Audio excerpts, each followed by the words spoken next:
Senhor, fazei-me instrumento de vossa paz. Onde houver ódio, que eu leve o amor. Onde houver ofensa, que eu leve o perdão.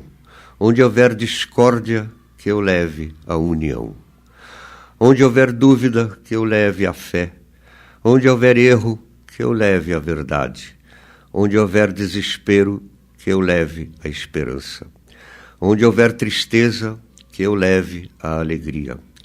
Onde houver trevas, que eu leve a luz.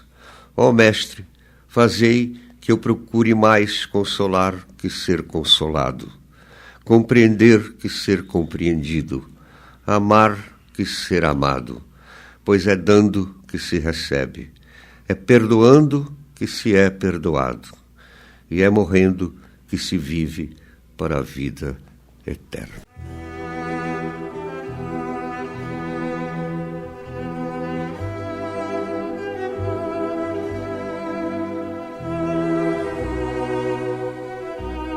Estou aqui com São Jorge. Meu nome é Jorge e é bom lembrar sempre que São Jorge não mata uma pessoa, ele mata o dragão da maldade.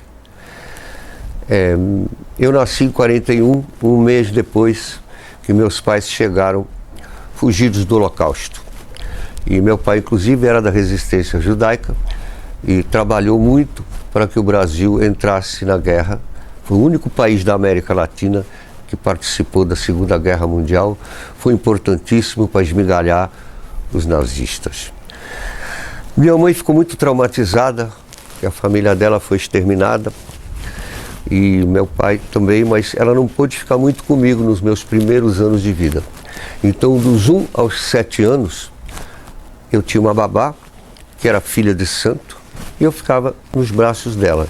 E nos fins de semana, 2 dias, às vezes 3, nós íamos para o candomblé lá na Glória. Primeiro entrávamos na igreja, falava com o padre, em seguida íamos para o candomblé. Ela trocava de roupa e voltava com uma rainha, com diadema, me botava no colo, os tambores tocando, e ela passava a mão nos meus cabelos, dizendo: teus pais vieram de um lugar de gente muito má e cruel, mas aqui você vai encontrar seus irmãos e irmãs, amigos e amigas. E eu adormecia nos braços dela e acordava na camarinha. Bem, falar da intolerância, acima de tudo, é falar de alguma coisa que, na verdade, atrapalha, incomoda a evolução humana em si, as relações humanas e, exatamente, dentro das relações humanas, todos os princípios que envolvem essa relação. Então, a relação na sua dimensão com o próximo, na sua relação com Deus, na sua relação com o universo.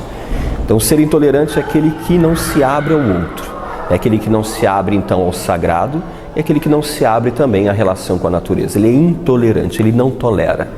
E ao não tolerar, ele se fecha em si mesmo. E aí começamos com todo o processo de egoísmo, egocentrismo, que se faz fechar em si mesmo. Então devemos entender a intolerância como um mal, como uma grande doença. Uma doença que afeta a sociedade atual em vários setores. Podemos, obviamente, marcar a dimensão religiosa. E aqui, compreender a intolerância como aquele aspecto que contraria, na verdade, o grande mandamento que o Senhor nos dá. Para nós cristãos, Jesus nos disse: amai-vos aos outros. Esse mandamento do amor que já vem de um processo já iniciado com os profetas e que vai desembocar no cristianismo, na palavra do próprio Cristo, nessa grande mensagem de amar ao próximo. Quando a gente pensa sobre intolerância religiosa contra o candomblé, principalmente no Brasil, a gente não pode deixar de falar da história. Essa história que nos foi negada durante tantos anos, né? O Brasil, ele, se a gente for pensar na sua Constituição, né, quando traz para cá os africanos escravizados, o Brasil se funda a partir da intolerância religiosa. Porque o que a colonização fez foi negar a esses homens e mulheres, a esses milhares de homens e mulheres, os seus nomes, as suas práticas religiosas, né? Quando eles chegavam aqui, ainda no século XVI, e tinham que adotar nomes portugueses, tinham que se converter ao cristianismo católico, tinham que ser batizados.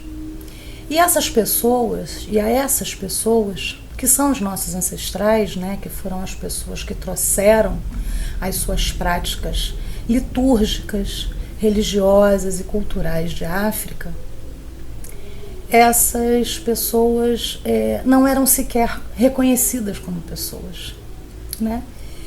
Então hoje, 2015,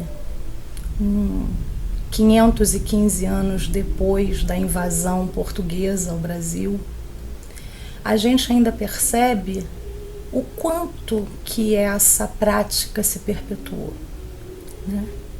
A gente vai pensar nos milhares de índios dizimados, que também são os nossos ancestrais, porque nós do candomblé, né, cultuamos caboclo, porque os caboclos são os donos da terra, são os espíritos ancestrais dos povos indígenas, que já estavam aqui nessas terras muito antes dos portugueses invadirem a nossa praia. E a gente pensa que até hoje eles são caçados e exterminados. Não é muito diferente com o que acontece com os contemporâneos dos nossos ancestrais, né? A gente hoje continua vendo o quanto a intolerância religiosa, principalmente nas escolas. As religiões são muitas. Eu não vou poder numerá-las todas, mas temos a dos aborígenes da Austrália, dos esquimós. Por exemplo, a China, que é um lugar muito importante, religião, como nós a concebemos, eles não têm. Não tem vida após a morte, não tem nada disso. Eles só têm filósofos, como Lao Tse e Confúcio. Lao Tse é o taoísmo, mas são religiões, sim, mas digamos seriam religiões ateias ou, enfim, não tem transcendência.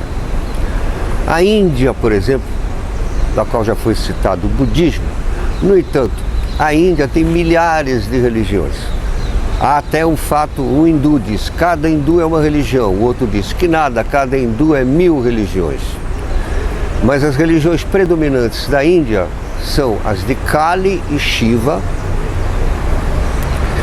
e também você tem a religião constantemente fabricada. Tem religião de adorar camundongos, tem todo tipo de variedade. E também uma das grandes religiões da Índia, muito, com milhões e milhões de adeptos, é o Jainaísmo. Gostaria de lembrar que o primeiro livro conhecido da humanidade, o Upanishad, da Índia, começa com 2 frases. Tudo é sofrimento e gostar de tudo que acontece. Além do positivismo, nós temos uma religião nova científica, chamada Cientologia, e por aí vai. Nós queremos abraçar aqui todas as religiões no sentido com que Marx disse, uma de suas primeiras frases, Karl Marx, ele dizia: a religião é o coração de um mundo sem coração.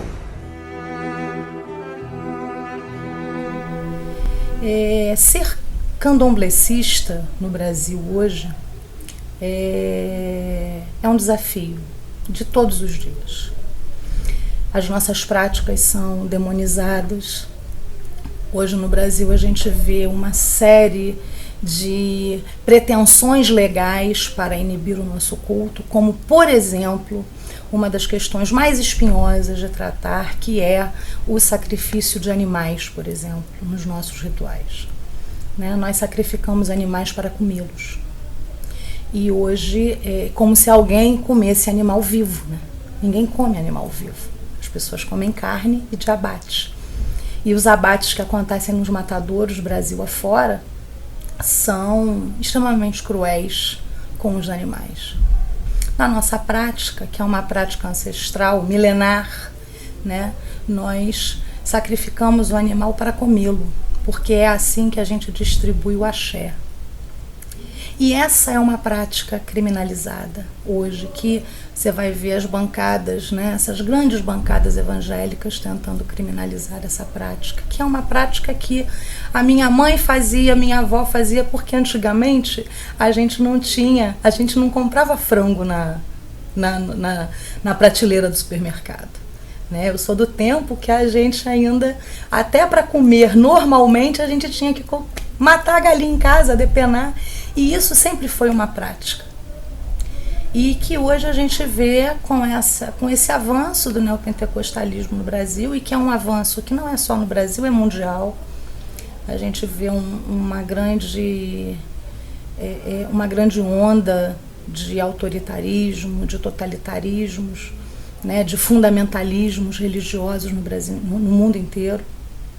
E isso tem repercutido nas nossas casas, na nossa própria todas casa. elas. Então, para a doutrina espírita, não existe intolerância religiosa, porque todos nós nos convergimos para a moral do Cristo. Então, seguindo os ensinos de Jesus, nós, no Espiritismo, nós procuramos seguir aqueles 2 preceitos básicos chamados da lei áurea, amar a Deus sobre todas as coisas, amar ao próximo como a si mesmo, a lei do amor, que Jesus, no Evangelho de João, depois veio nos alertar, que ele diz assim: um novo mandamento vos dou, que vos ameis uns aos outros como eu vos amei. Então, isso mostra que Jesus, ele próprio, não distinguia religião de qualquer pessoa. Ele não fazia distinção do nível social, se era escravo, se não era, se era um cidadão romano. Ele atendia a todos. Então, ele dava o exemplo de tolerância para com todos, até aos inimigos. Ele dizia que nós devíamos, se nós cumprimentássemos apenas aos amigos, nós não estávamos fazendo nada demais, que até os publicanos faziam isso. Então deveríamos ser tolerantes com todos, até com os inimigos.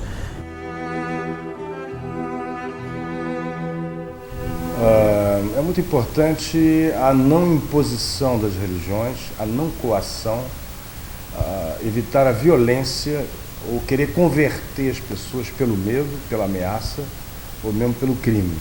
Quer dizer, se uma religião precisa de cometer crimes para converter as pessoas, nós já não estamos mais no domínio religioso. Nós estamos no domínio do Código Penal, nós estamos no domínio da criminalidade. Então, é fundamental que as pessoas tenham a liberdade de decidir sobre as suas religiões e que, ao se converterem, não tentem achar que descobriram a verdade definitiva, que elas são o próprio Deus ou que têm uma relação direta com Deus e que responde ela mesma em nome de Deus, e que aí seria a porta aberta para praticar qualquer tipo de coação, de violência contra os outros, porque ela é a porta-voz direta de Deus. Isso não existe. Isso não existe.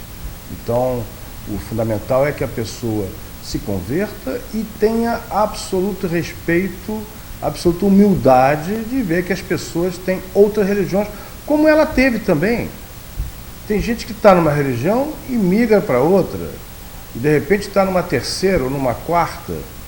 Então, ela entende que as pessoas têm dúvidas, né?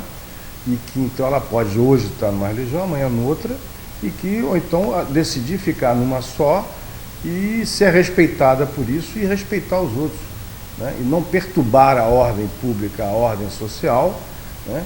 Querendo fazer uma ação autoritária ou mesmo totalitária, ou então ao contrário, querer impor à sociedade a negação de qualquer religião, que seria o ateísmo. Então isso também deve ser evitado.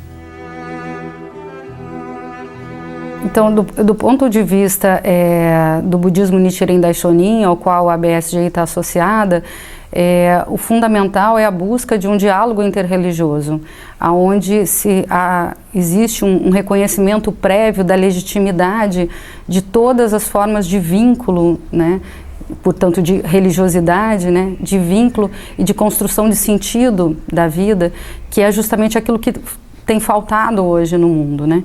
Então, me parece que fundamentalmente a religiosidade, a espiritualidade, ela é uma recuperação, um resgate do sentido profundo da vida.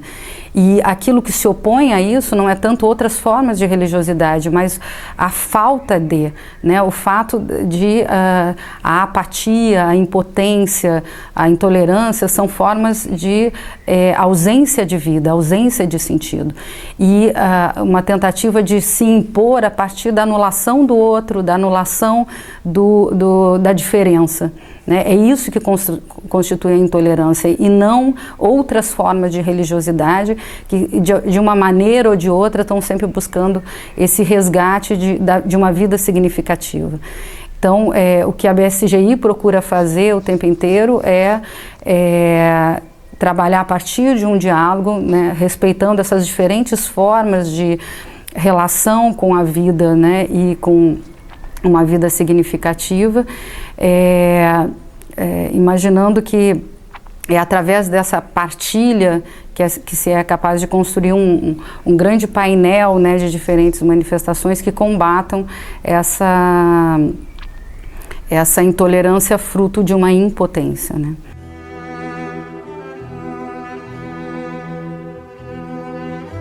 A pagelança faz parte da infinita cultura de nossas tribos indígenas, que são pré-taoístas, que já tem o Wu-Wei do taoísmo, que é a ação da não ação, é que motiva os índios a ficarem parados esperando o entardecer do sol. A alegada preguiça dos nossos índios era a observação errada desse Wu-Wei, desse pré-taoísmo dos nossos índios. Fora a arte plumária, a pagelança, as ervas medicinais, a riqueza dessa arte plumária infinita. Mais ainda, os nossos índios recentes descobertas. Antropólogos boquiabertos no Alto Xingu viram nossos índios apontando canais secos de centenas de quilômetros, que eram canais de irrigação e navegação. A fertilidade da Amazônia nasceu de um jardim pré-plantado por nossos ancestrais indígenas. A cultura dos silvícolas é uma coisa muito importante.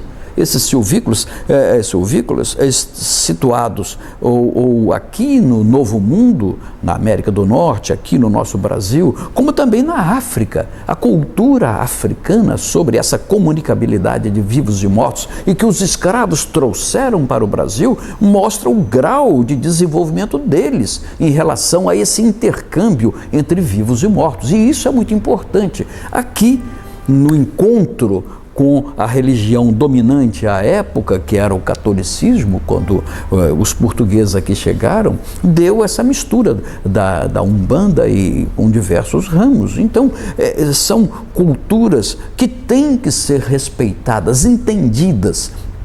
Se nós não podemos nos tornar um profundo conhecedor dessa cultura e desse conhecimento que veio da África,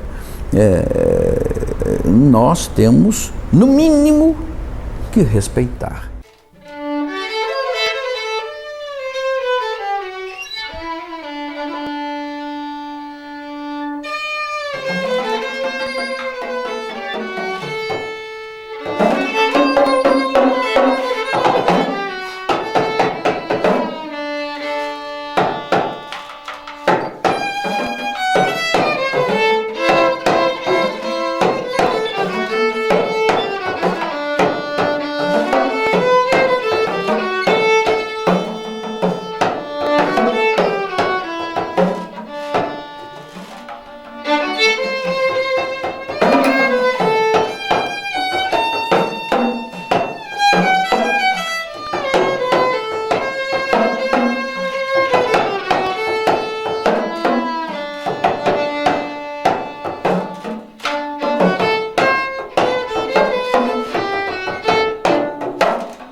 A essência das religiões é pregar o bem comum, é pregar paz.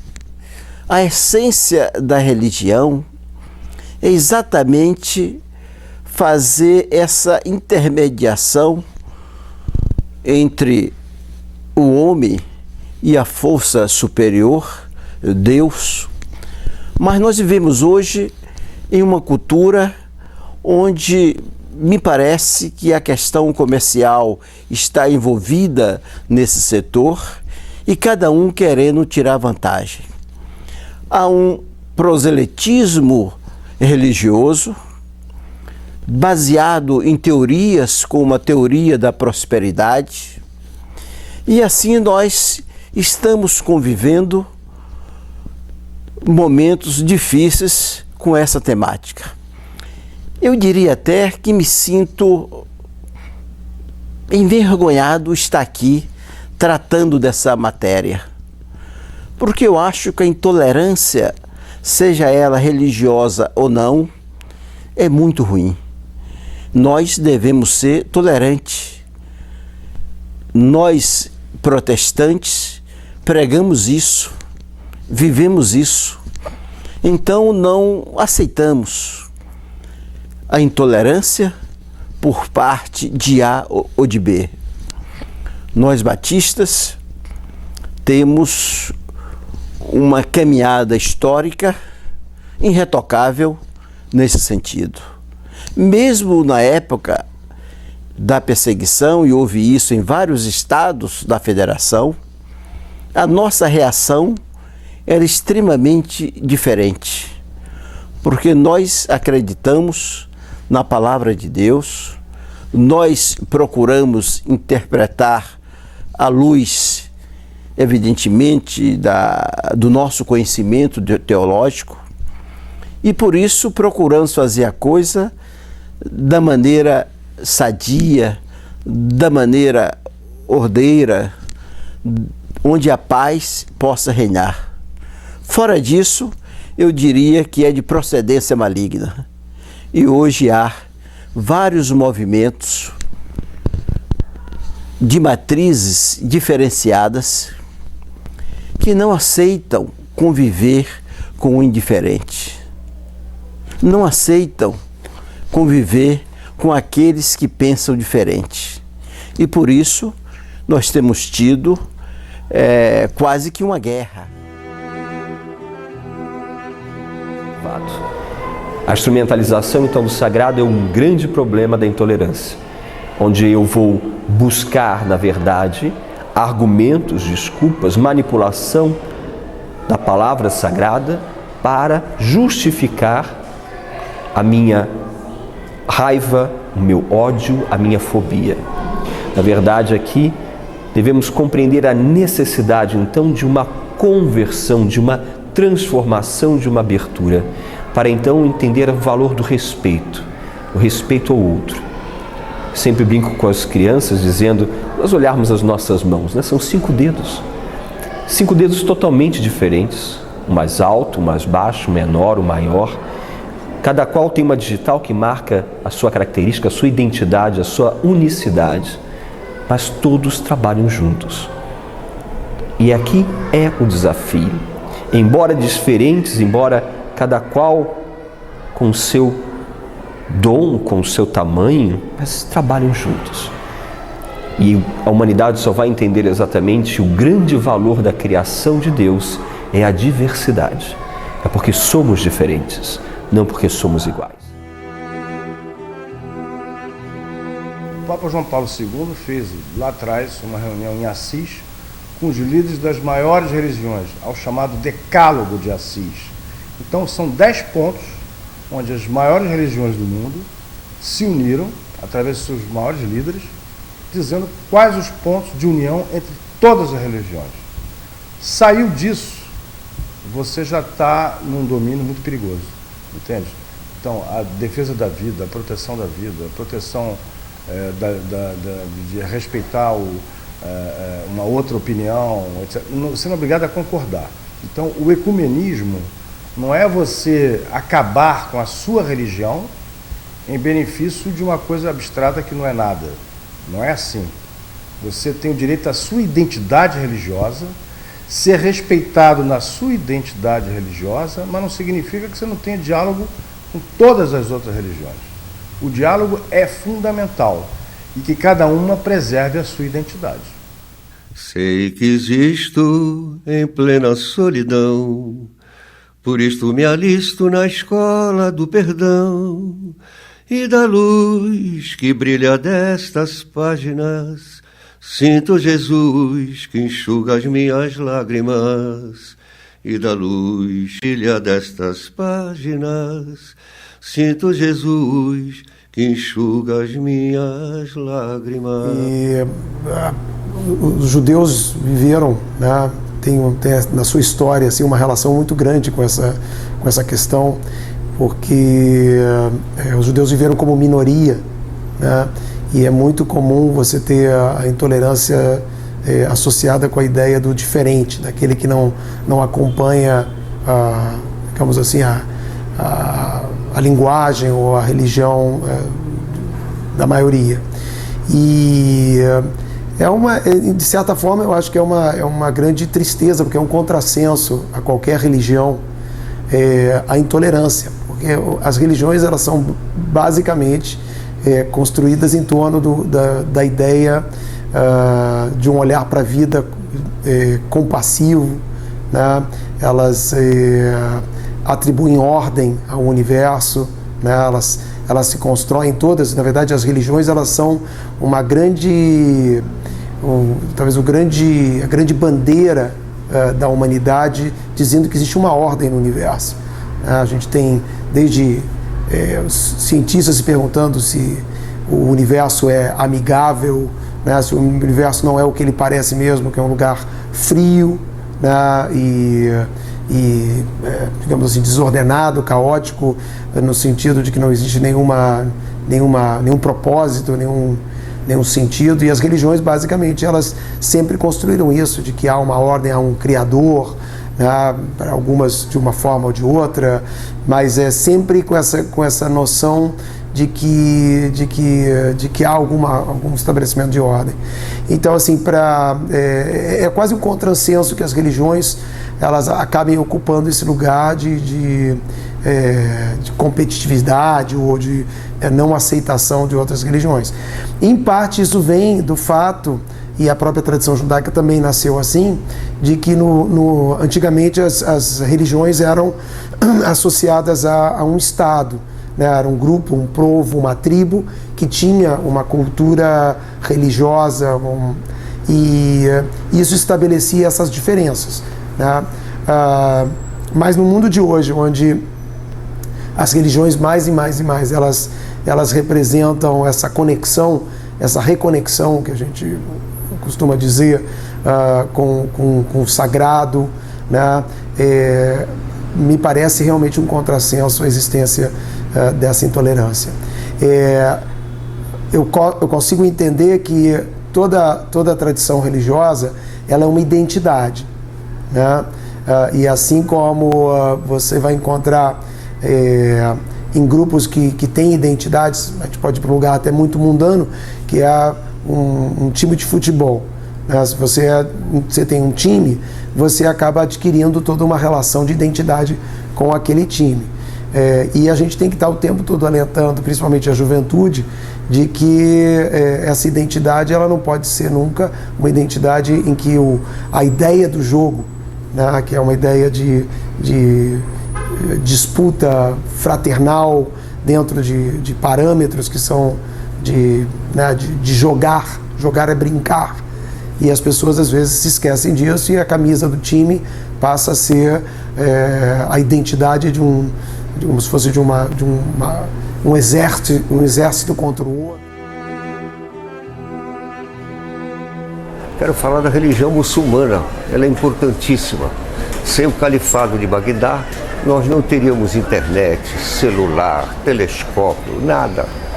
Porque as caravanas, depois da conquista de Bagdá e da morte de Mahomet, as caravanas árabes foram para a Índia e lá recolheram no relicário, entre milhares de religiões, uma que tinha o número 0. levaram para Bagdá e esse número zero transformou a humanidade. Criaram-se os números negativos, logaritmos, álgebra e tudo.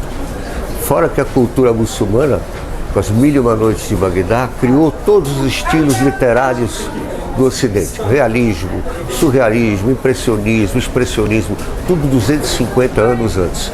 Mais ainda, os alquimistas, entre os quais Avicena, disse 250 anos antes tudo aquilo que Hegel, o grande filósofo alemão da fenomenologia do espírito, disse tudo 250 anos antes. Maomé também manda o mercador, ele era mercador também, que quando você vende uma coisa para um comprador, você tem que barganhar no mínimo 1 hora. Por quê? O importante não é a compra, é o contato humano, tanto do vendedor quanto do comprador, para se produzir a amizade e a aliança da paz.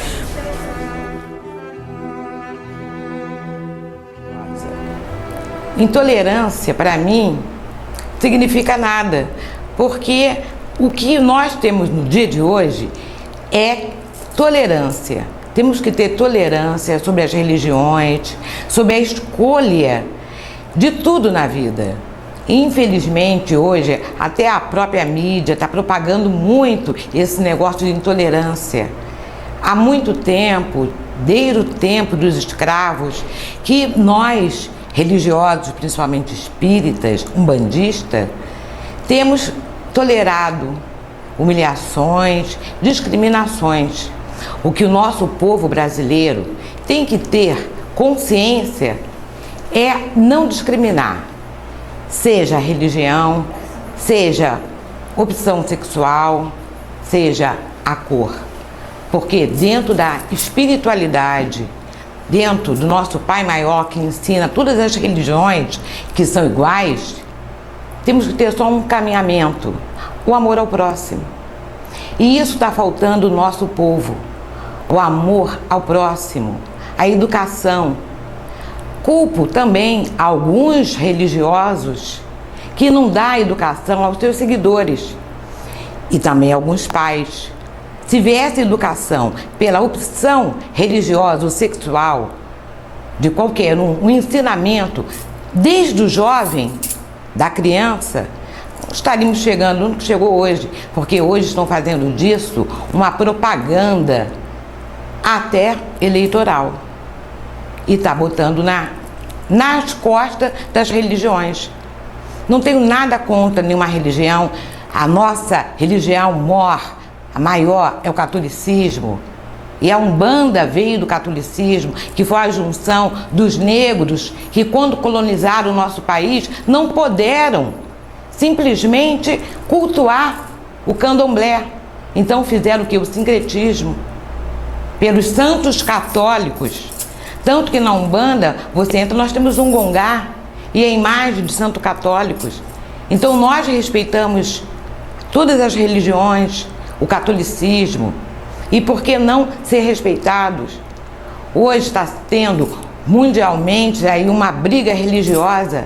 A troco de quê, meu povo? Todos nós somos irmãos.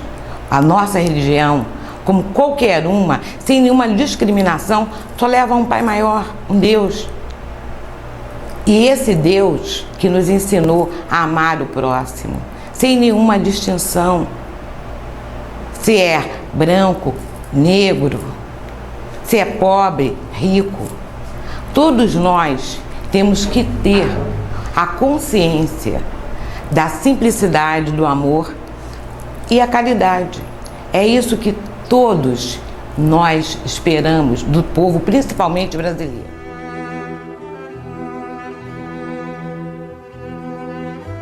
Segundo Freud, os primeiros 7 anos de vida são decisivos. Então, eu sou um dos exemplos disso e o tempo todo irradiando essa mensagem de concórdia. E lembrar, inclusive, que a maior comenda das Forças Armadas é a do pacificador. E os tambores estão sempre comigo. Um amigo meu, Agripino de Paula, grande escritor, antes de falecer, durante 5 anos, ele disse que ele só escrevia histórias ouvindo as histórias que os tambores contavam para ele. Não há necessidade de tanta diversidade entre as religiões, principalmente naquelas chamadas cristãs. Todas partiram de Jesus Cristo. Uma, por alguma razão, não venera Nossa Senhora, a outra venera por demais. Deveria haver uma união delas. Ainda temos que lembrar uma coisa. Algumas dessas religiões foram criadas por pequenas coisas. Uma, como os ramos calvinista e luterano, porque discordaram do Papa na época. Outra, como a religião da Inglaterra, a religião anglicana, em que a chefe dessa reunião é a rainha, simplesmente porque o rei Henrique VIII queria se divorciar de várias mulheres e o Papa na época não permitiu. Há ainda a religião ortodoxa grega, que também é cristã. Todas elas, para que tanta diversidade?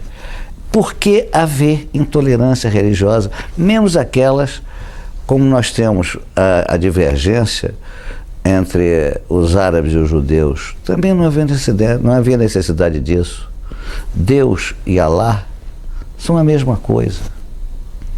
Todos nós, antes de tudo, devemos inclusive nos respeitar. Respeitar o próximo também. Se você agir com amor, não há necessidade de guerras, de brigas.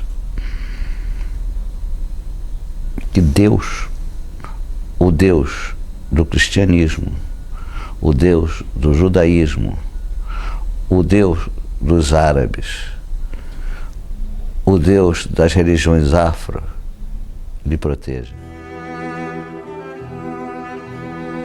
A intolerância é uma coisa inteiramente absurda, ainda mais no século XXI. No século XX, houve a explosão da mulher. Nós descobrimos a alteridade. Primeiro com o Freud, que publicou em 1900 a interpretação de sonhos, nós descobrimos que não éramos uma totalidade nem dentro de nós mesmos. E aí vieram todos os movimentos feministas que foram fundamentais para que nós descobríssemos o outro gênero. E já tinha vindo do outro século o desejo imenso de emancipação das etnias escravizadas e oprimidas. Então, eu acho que o século XXI é um momento de consolidação disso. Então, qualquer intolerância tem que ser combatida por fora, que está através de legislações e coisas do gênero, mas também por dentro, através de uma compreensão espiritual de que o outro é fundamental. Como dizia meu amigo Antônio Carlos Jobim, é impossível ser feliz sozinho. E como dizia o melhor pastor que eu conheço, que é o poeta inglês John Donne, nenhum homem é uma ilha confinada em si mesmo. A gente precisa do outro. O outro é fundamental. Tem até um poema aqui que fala um pouco sobre isso. Chama-se O Elogio dos Soníferos. E diz assim: soníferos eu lanço contra as feras que me devoram a solidez do sono. A solidão em si não me apavora. Os outros são o inferno, o purgatório, e às vezes são também o paraíso. Não sei do inverno que virá ou não virá, ainda não formei juízo. Aliás, juízo sempre me faltou, e há de faltar, espero, até a morte. Esse capítulo da história natural, contra o qual não farei rebelião. Amparo metafísico, não tenho. Invejo o céu, a dança das esferas, morro de inveja do Ptolomeu, vagando a salvo nas cosmologias, com Deus no centro, o resto ao seu redor. Não tenho centro, cetro ou direção. A mim só não me falta coração. E esse coração, é claro, está sempre em busca do outro.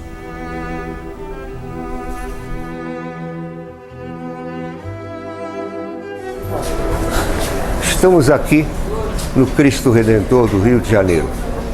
Existiam 7 maravilhas. Existem agora 9 maravilhas do mundo. A 8ª foi considerada o Cristo Redentor e a 9ª é a Foz do Iguaçu, das nossas cataratas. Ali corre a água da vida e aqui é a própria água da vida e da ressurreição. Também quero falar da necessidade da instrução pública, que é estudo, colégio, universidade, aprender a ler, escrever, tudo. Maximilien de Robespierre, da Revolução Francesa, dizia que a junta de instrução pública está acima até mesmo da junta de salvação pública. E os Estados Unidos afirmam que a riqueza das nações é a cultura dos seus povos.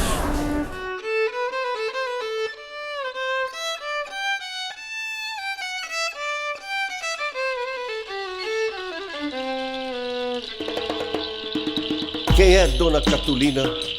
É uma professora de avançada idade que, montada em seu burrico, no seu jegue, se protege de sol com guarda-chuva e vai em trote lento ensinar as criancinhas lá longe, no meio do sertão. Dona Catulina, faça-me o favor, quero aprender a ler e escrever, aliviando o sofrer nessa terra misericordiosa, tão odiosa desse sertão ardente. Só com a fé em Benedito que me pede o saber. Dona Catulina, faça-me o favor, quero aprender a ler e escrever. Ai, como dói tudo que a terra destrói nesse sol ardente que rói os meus dentes. Dona Catulina, faça-me o favor, quero aprender a ler e escrever. Ismael, por que tanta escravidão? Peço a Jesus de Nazaré, Oxalá e Zambi, o seu perdão, para continuar minha peregrinação. Dona Catulina, faça-me o favor, quero aprender a ler e escrever. Este inferno, cheio de mistérios, onde falta água, luz e pão, e ainda me pedem compreensão com muita resignação. Dona Catulina, faça-me o favor, quero aprender a ler e escrever. Mundo cão, de justiceiros, de Lucas da Feira a Lampião, de devoção, Padre Cícero a Maria Conga, e da sua calunga grande imanta as suas ondas neste calvário de aflição. Dona Catulina, faça-me o favor, quero aprender a ler e escrever. Hoje do meu oásis vejo um homem e seu violino a caminhar por uma nação de afros, mamelucos e índios, de povos do Oriente e do Ocidente, todos à procura de uma Catulina, este ser querido um dia me deu a salvação. Dona Catulina, faça-me o favor,